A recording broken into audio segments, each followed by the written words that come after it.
One address in Texas had 44 children sent to it. Another had 25.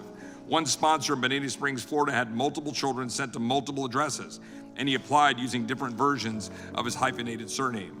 One address in Austin, Texas, a town which I represent, had more than 100 UAC released to a single family dwelling.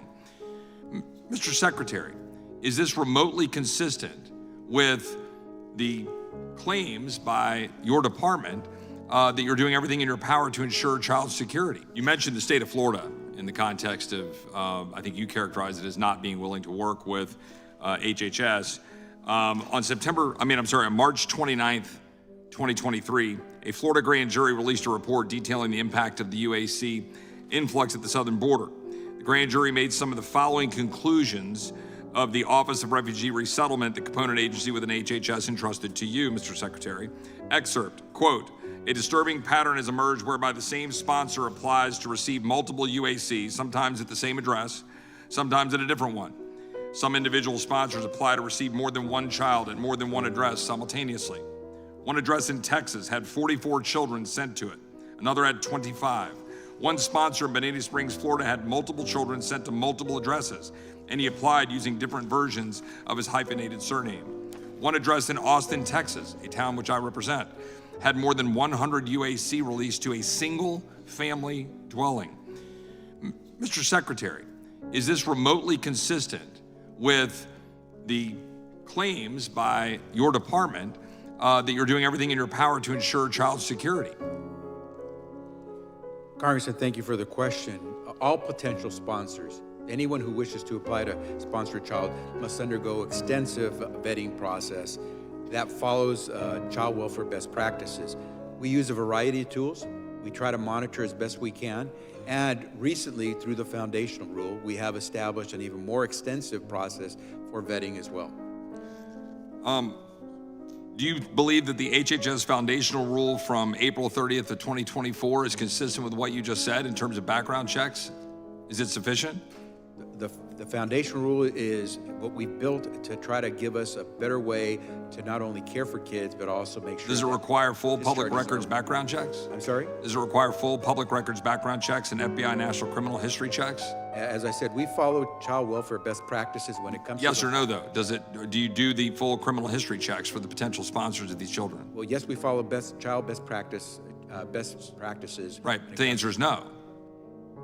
It's a yes, we follow child welfare best practices. Yeah, that's not my question. My question is, do you do background checks, the full criminal records, public background checks for the FBI national criminal history? We certainly check for criminal records. We check for a sex offender in the sex offender registry. We do, again, the different things that the foundation. The rule I'm talking about says you do not. I'm sorry? The rule that we're talking about that was released on April 30th, 2024 says you do not. We do not what? That you do not carry out FBI national criminal history checks for all potential sponsors. We do background checks on every individual. Right, but that's a slippery description. What I'm saying is this rule is pretty clear in what it's saying, that you do not provide the kind of background checks, which, by the way, has created the problems. Let me move on, because in the interest of time. Are you familiar with Maria Gonzalez, an 11-year-old girl who lived in Pasadena, Texas? In August 2023, Ms. Gonzalez was allegedly raped and murdered by Juan Carlos Garcia Rodriguez, a Guatemalan national who appealed at the southern border as a UAC in January of 2023 and was 17 years old. A month later, HHS released Garcia Rodriguez to a sponsor with a criminal history and who previously had 2 other UACs in his care, failed to enroll them in school as required by HHS. How about the situation with respect to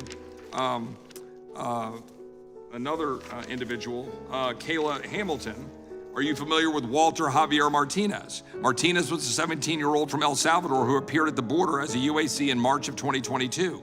Months later, in July 22, he raped and murdered Kayla Hamilton, a 20-year-old woman in Maryland.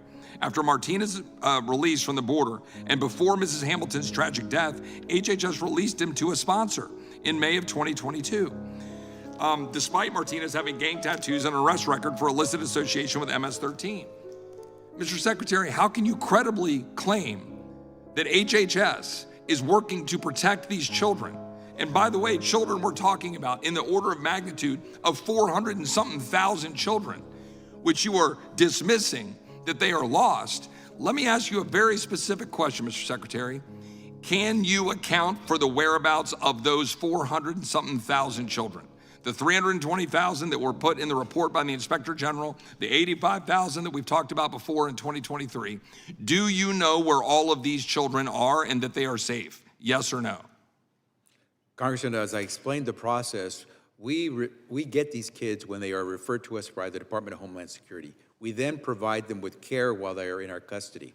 We lose custody of those kids once we find a vetted sponsor with whom they can stay. A vetted sponsor that rapes and murders the people that they're entrusted to? Because you issue a rule that doesn't even do the background check? That's what you think is appropriate care for these children? I yield back, Mr. Chairman. We do background checks.